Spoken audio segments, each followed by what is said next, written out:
Hey everybody, Nick here. A few weeks back, I actually did a show about how me and my band were playing at an outdoor show and it was really, really cold. So today, I'm going to talk to you about how I prepared for it and what you can do if you have a show outside. First of all, I gotta get out of here, So I'm back. Today I'm going to talk to you about playing in like freezing weather for a gig. I don't know if you've ever had to do that, and hopefully you'll never have to. But if you end up getting booked for a gig where you're actually playing outdoors in freezing weather, and what I mean freezing weather, I mean like 32 degrees Fahrenheit and lower where things actually freeze. I have some tips for you because I actually had to do that recently. So right around 40 degrees, I'm talking Fahrenheit because I'm an American, I don't know what Celsius is. So anyways, right around 40 degrees Fahrenheit, a little below that, even if you're not freezing, which is 32, your muscles start cramping up, they start acting slower. And at that point, it's not just a matter of you trying to be tough and not feel cold. It's more like your fingers actually can't even work at that point. They're slower no matter what you do. Right around 32 degrees or so, when it actually starts freezing, things happen. Your jaw, like if you're singing, your jaw ends up like getting slower. You can't speak, you can't enunciate your words. Your hands aren't able to work. If you're a drummer, you have a little more to play with because you're not as articulate with your fingers.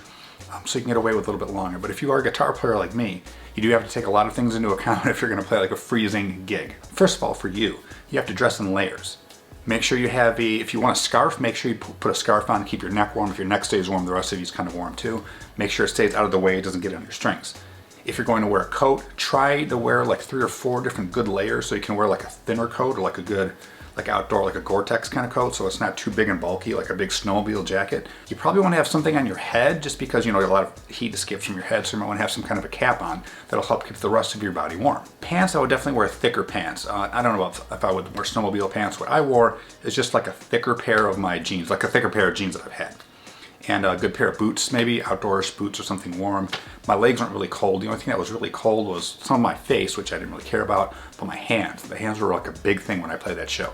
So I was trying to leave early and I was trying to get some gloves for my hands and I didn't make it, so I didn't get gloves and I started playing. I was lucky enough for my wife to make it to the show early, and she ran across the street to Moose Jaw. She bought me a pair of these little hand cutout gloves. Now, a long time ago I tried the leather hand, like finger cutoff gloves, because I remember a guitar player, hero of mine, Jake E. Lee from Ozzy, I remember seeing him playing with those on and thinking, oh, that sounds like it would be good because it's because they're leather's kind of like skin, and it would probably work very well. And it didn't seem to work well at all. It was like you could feel like the string snapping against the leather and it just didn't work right. It didn't mute the right way. So I figured, well, leather would probably be the best thing to use because it's tight and close to your skin. And if that doesn't work, then nothing will work. So my wife got me these. So I was really sure that these were not going to work. They were too fluffy, they weren't anything, but my hands were so cold and I had to play something, so I figured I'd try.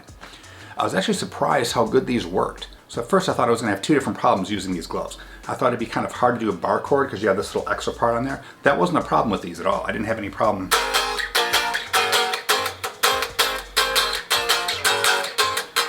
Didn't have any problem with that. I thought it'd be a little problem muting with this hand because it's not really like a skin material and it wouldn't work. And it worked fine. I just had to press it a little harder on the strings, but I could get like a pretty passable palm mute. Not the best that you could with just your raw skin, but it was perfectly fine. So these hands actually weren't as much of a problem as I thought they were going to be. The Moose Jaw was lucky enough to give us a few of those little hand warmers that you actually crack open, like little rosin bags for baseball. And I had 2 of them in my pockets. And I originally had 2 because I would have one of them, I'd squeeze it, and have the other one like on the outside, so I'd put them behind it and squeeze it. Make sure you activate those like a half hour before the show. It takes a while for them to heat up.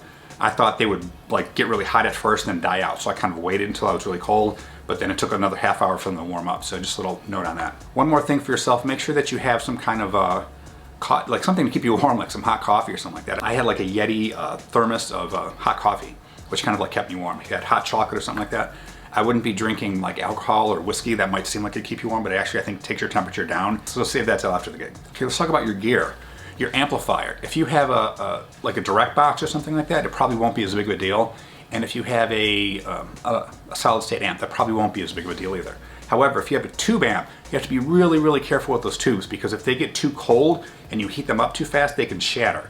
And on my Mesa Boogie, which is what I took, well, for one, I don't want to shatter $50 to $100 worth of tubes in there. But more important than that right then was I didn't want them to shatter because then I wouldn't be able to play. So that was a bigger concern for me right there, is I wanted to be able to play. And I did take a backup. I took my my pod, Line 6, to put it like straight into the PA if I needed to. And I did a sound check with that one too, just in case I had to switch really quick between songs or something went down. As soon as I knew that we could actually get ready and we're ready to go on stage and start plugging things in, that's when I got my amp out of my car. And I wanted to make sure that I took it out as soon as possible, and even if it was like a few minutes before, because the air is really cold, even if it's a few minutes before I got to plug it in, I was kind of standing behind the amp and I would take my hands and kind of hold the tubes a little bit just so they wouldn't start like getting too cold, because when I fire them up, even if it's on standby, they're going to be kind of cold for a while, and it's just me being extra careful with them. But that's what I did. I wanted to keep them warm until I could keep them on standby. Then I had it on the whole time. I left them on, and there was no problem with the tubes after that point. If you have any kind of any batteries in anything, if you have batteries in your pedals, plan on those like draining really, really fast. Batteries, when they get cold, especially if they're being used, they drain really fast. My clip-on tuner, you could tell it was getting cold, because as soon as I would turn it on, it'd be nice and bright, and within like 5 seconds, it would like dim to almost like it was completely dead and I couldn't see it. And those are brand new batteries. So this is because it was cold and they were draining fast. So if you can avoid using batteries, if you can plug your pedals in, that's always going to be much better. Have the battery for a backup in there if you want, but don't plan on batteries lasting a long time in really cold weather, because they'll drain fast. Now, last thing, your guitar. Now, for shows like that, you can play like an electric guitar and acoustic guitar, obviously. Acoustic, I wouldn't take in extreme cold weather, not any kind of a decent acoustic, because especially like a good, higher quality, solid wood acoustic like my Martin, that's really, really finicky to hot weather or cold weather or humidity or non-humidity, and you have to be really, really funny with those. I would be afraid that it would crack or something like that. In cold weather, a really good higher end acoustic guitar, especially that solid wood, I wouldn't take it in any kind of extreme weather. That's why I have like a couple acoustic guitars. I have a $100 Epiphone PR100, PR200 that I got 25 years ago. Sounds great. Sounds good enough for that. Plays great, and if you have a decent pickup in it that you're plugging into it for a live show, most of the average person there is not going to notice or really care if it sounds okay or amazing. Nobody cares about it. They just want to hear something strumming, so you really don't have to worry about that. Even the other guitar players don't notice it that much. You can blame it on the PA, blame it on the sound guy. For an electric, plan on it going out of tune regularly, and the way that I combated this is I would make sure that I took it out as soon as I could to get it acclimated to the colder weather before the show. Now, when you're actually playing on stage, there's going to be some level of warmth on your guitar, because your hands are going to be on the strings, so it's not going to be totally cold, but it's not going to be like interior, nice, fireplace house warm either. So I kind of had it on me. I'd do my sound check, and then while I was sitting waiting around, I would kind of just keep noodling on it. So I wasn't letting it get too cold. I wanted it to kind of stay whatever the temperature was, being like next to my body and my hand.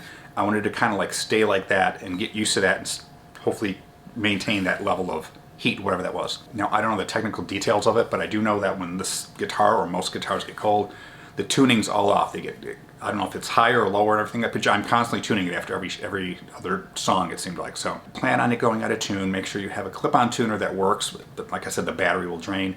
Or if you have a good pedal tuner, I would definitely plan on doing that. Like, let your singer, let the other band know. Say, hey, every song for a bit like that, just give me a second, do your little banter or something like that to me, because I'm probably gonna have to tune up quite often for the first, maybe the whole show. Pod back up, okay. And those are just some tips for me for playing a cold weather show or like a freezing weather show. It's kind of fun, actually. I like the challenge. I like challenges. So it's kind of like fun for me, although I wouldn't do it often. I might do it once a year or so.